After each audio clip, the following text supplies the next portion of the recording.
तो यूपी के अंदर कांधला एक जगह है, यूपी में कांधला एक जगह है, वहां पर एक जमीन का टुकड़ा था। जिस जमीन के टुकड़े को लेकर एक हिंदू और एक मुसलमान के दरमियान इख्तलाफ हुआ। मुसलमान कहता था ये जमीन का टुकड़ा हमारा है, और हिंदू का कहना था ये जमीन का टुकड़ा हमारा। बात इतनी बढ़ी, अंग्रेज का जमाना था, बात इतनी आगे बढ़ी कि मुकदमा की शक्ल बन गया।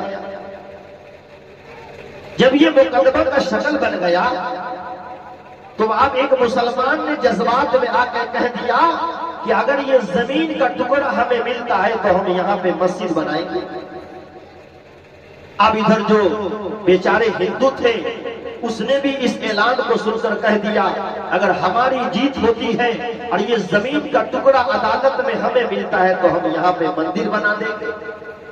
लीजिए, अब मामला इतना संगीन हो गया कि इसके अंदर समझिए एक फसाद की शक्ल इख्तियार कर ली। हिंदू मुस्लिम का रंग में इस मुकदमे को रंग दिया गया। अंग्रेज का जमाना है, अब फैसला कैसे हो।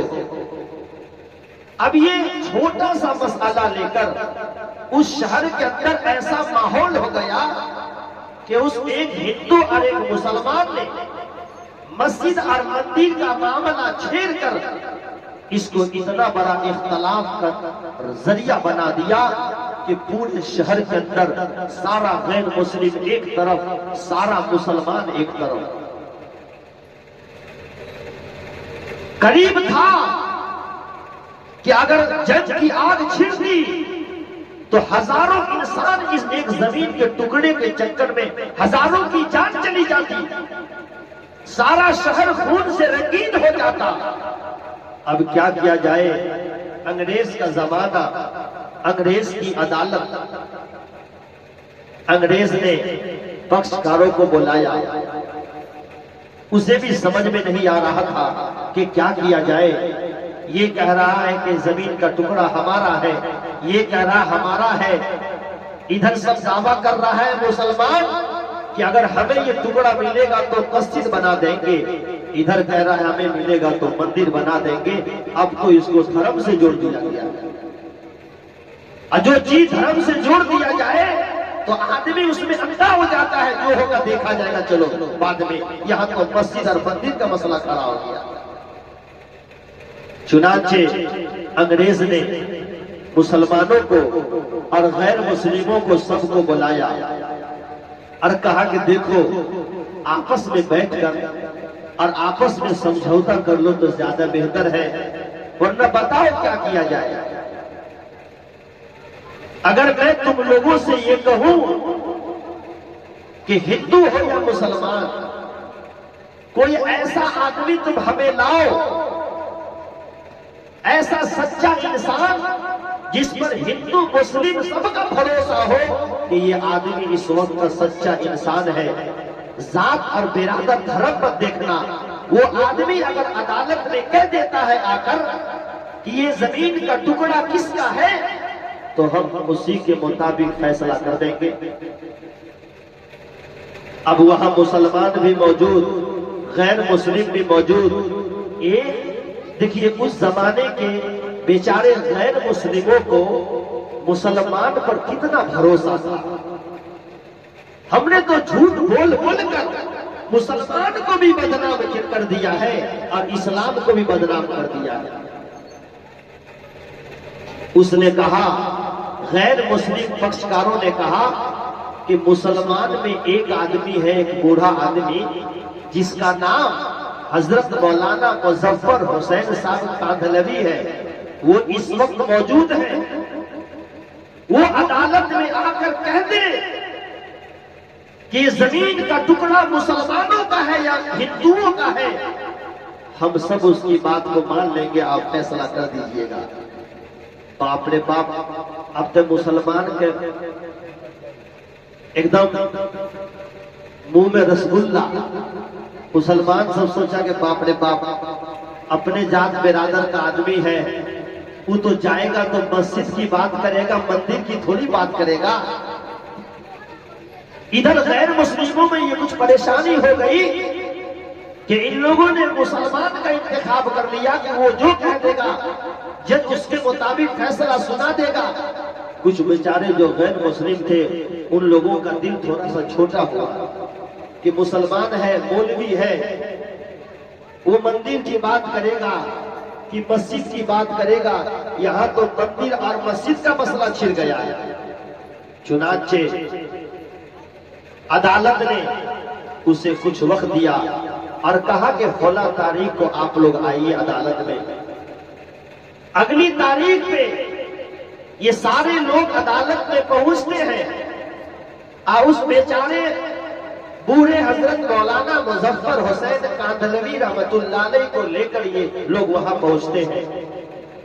अंग्रेज की अदालत है, मुकदमा चल रहा है, अदालत लगी हुई है, सारे हिंदू वहां मौजूद हैं, सारे मुसलमान वहां मौजूद हैं। सब सोच रहे हैं, पता नहीं हिंदू बेचारे सोच रहे हैं कुछ कि ये मुसलमान होकर कहीं ऐसा न हो, मस्जिद का मसला है, मस्जिद की बात है, ऐसा न हो कि मुसलमान के हक में कह दे।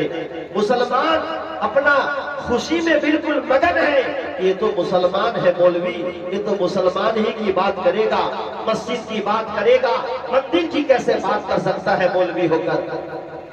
चुनांचे अदालत के अंदर जज ने उस मौलवी से कहा, मौलाना मुजफ्फर हुसैन कांधलवी से, चलिए आप सही सही बता दीजिए कि जिस जमीन के टुकड़े को लेकर इतना बड़ा मसला बना हुआ है, मुमकिन है कि दोनों पक्ष आपस में लड़ पड़े और खून खराबा हो। आप अदालत के अंदर इन गैर मुस्लिमों का आप पर एतमाद है, इन सारों ने कहा है, आप कह दीजिए खुलकर कि ये जमीन का टुकड़ा किसका है, हम उसी के मुताबिक फैसला सुना देंगे। हजरत मौलाना मुजफ्फर हुसैन साहब कांधलवी रहमतुल्लाह अलैह कुर्बान जाइए, ऐसे मुसलमानों पर, ऐसी हस्ती पर उन्होंने अदालत के अंदर बेबाक तरीके से कहा कि मैं अदालत के अंदर कह रहा हूं, जिस जमीन के टुकड़े को लेकर हिंदू और मुस्लिम के दरमियान झगड़ा हो रहा है, ये जमीन मुसलमानों की नहीं है, ये जमीन गैर मुस्लिमों की है। अब तो सारे मुसलमानों के चेहरे पर उदासी, गैर मुस्लिमों में खुशी की लहर है। और अदालत ने फैसले के अंदर जहां ये लिखा कि ये जमीन का टुकड़ा मुसलमानों का नहीं है, गैर मुस्लिमों का है, उसी के नीचे अदालत ने ये भी लिखा कि आज मुसलमान तो हार गया, लेकिन मुसलमान का इस्लाम आज जीत गया। आज मुसलमान अपनी जीत के लिए इस्लाम को हरवा रहा है, रुसवा कर रहा है।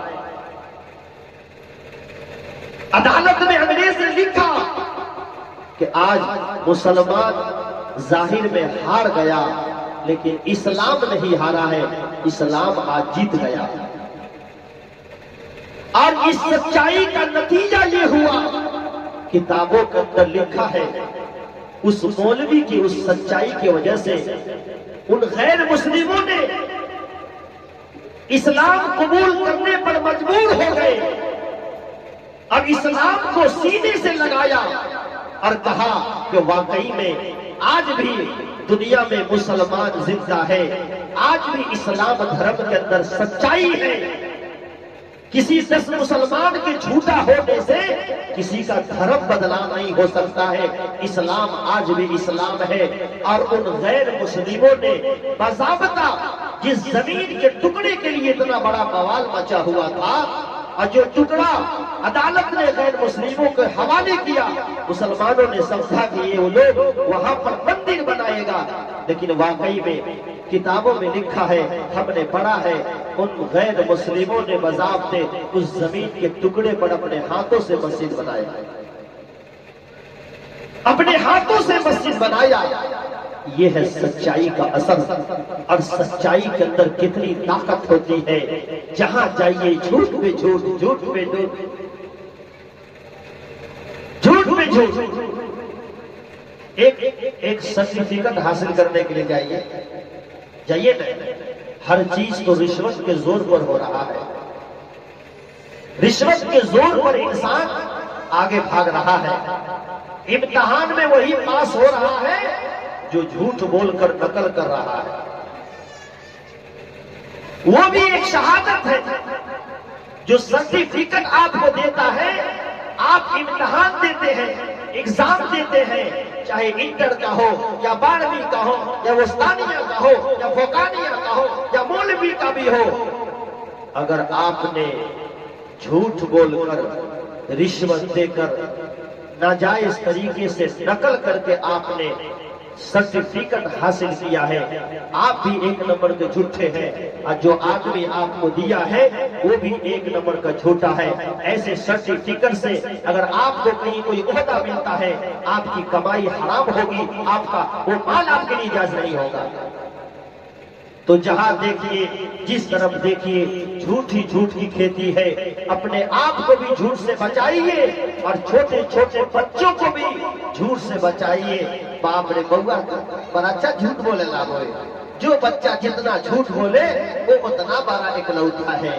इसलिए मुसलमानों, अगर आप अल्लाह और उसके रसूल के नजदीक, दुनिया वालों के नजदीक मुसलमान कहलाना चाहते हैं तो आप सच बोलिए, सच्चाई के दामन को अपने हाथ से पकड़िए। झूठा आदमी कभी मुसलमान नहीं हो सकता है।